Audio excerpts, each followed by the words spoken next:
কথায় বলে ঢেকি স্বর্গে গিয়েও ধান ভানে। দক্ষিণ চব্বিশ পরগনার সিপিআইএমও যেন ঠিক তেমনই। কেটে গিয়েছে বহু যুগ। পশ্চিমবঙ্গের ক্ষমতা থেকে সিপিআইএম তো বটেই, শেষ বিধানসভার নিরিখে বাম কংগ্রেস আসন সংখ্যায় বিগ জিরো। সেখানে দক্ষিণ চব্বিশ পরগনায় সিপিআইএমের জেলা সম্মেলনে ব্যাপক ঝামেলা।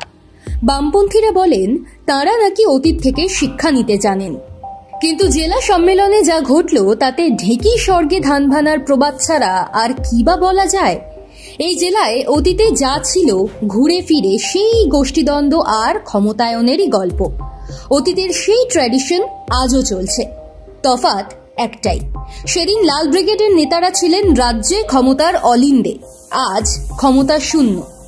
কেমন ছিল সে সময়ের দক্ষিণ চব্বিশ পরগনা সিপিআইএম এর অবস্থা? এক সক্রিয় সিপিআইএম কর্মী বেশ আক্ষেপের সুরেই বলছিলেন, এখন যা দেখছেন সে তো কিছুই নয়, এ জেলার পার্টি থেকেই তো বেরিয়ে গিয়েছিলেন সমীর পুততুন্ডু। সত্যিই তো, সমীর পুততুন্ডু ছিলেন সিপিআইএম এর দক্ষিণ চব্বিশ পরগনা জেলা সম্পাদক। তার সিপিআইএম ছেড়ে নতুন দল করা এই শতকের গোড়ায় সিপিআইএম এ ভাঙনের অন্যতম বড় ঘটনাই ওটা। সমীর পুততুন্ডু ও সৈফুদ্দিন চৌধুরী মিলে গড়েছিলেন নতুন রাজনৈতিক দল পিডিএস, যা সে সময় হালে পানি পায়নি। আজও আছে সেই পিডিএস এর অস্তিত্ব, তবে প্রভাব প্রতাপ কোনো দিনই তৈরি হয়নি। শফি সমীরের দল ছাড়ার নেপথ্যে আর কোন সিপিআইএম নেতারা ছিলেন, পরে কি হয়েছিল তা অন্য গল্প, অন্য কোনো দিন সেসব বলা যাবে। সে সময় সমীর শফিদের দল ছাড়ার পেছনে পার্টির হাইকমান্ডের সঙ্গে নীতি আদর্শগত বিভেদও একটা বড় কারণ। এই মুহূর্তে চর্চায় দক্ষিণ চব্বিশ পরগনা সিপিএম এর ভাঙনের সেকাল ও একাল। সিপিআইএম এর অন্দরে কান পাতলে শোনা যায় এখন নাকি সে জেলার সুজন চক্রবর্তী লবি বনাম শ্রমিক লাহিড়ী লবিতে বিভক্ত। সেকালে একইভাবে সমীর পুততুন্ডু ছিলেন একদিকে, অন্যদিকে তার বিরোধী শিবিরের মধ্যে দূরত্ব তৈরি হয়েছিল।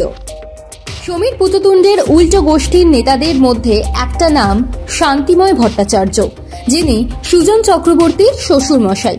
শ্রমিক লাহিড়ীদের বলা হয় সমীর গোষ্ঠীর উত্তরসূরি, অর্থাৎ কিনা নাটকের চরিত্ররা সেই একই আছেন, তাদের ভূমিকায় অভিনেতারা শুধু বদলে গিয়েছেন। তখন ডন করেছেন অমিতাভ বচ্চন, এখন করছেন শাহরুখ খান। ব্যাপারটা যেন অনেকটা ঠিক একই রকম। এখন দক্ষিণ চব্বিশ পরগনা বললেই তৃণমূল সাংসদ অভিষেক বন্দ্যোপাধ্যায়ের ডায়মন্ড হারবারের মডেলের কথাই চলে আসে। এই ডায়মন্ড হারবারে একদা সাংসদ ছিলেন শ্রমিক লাহিড়ী।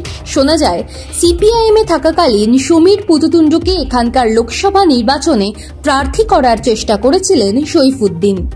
তখন নাকি আলিমুদ্দিন স্ট্রিটের শীর্ষ নেতৃত্ব রাজি হয়নি।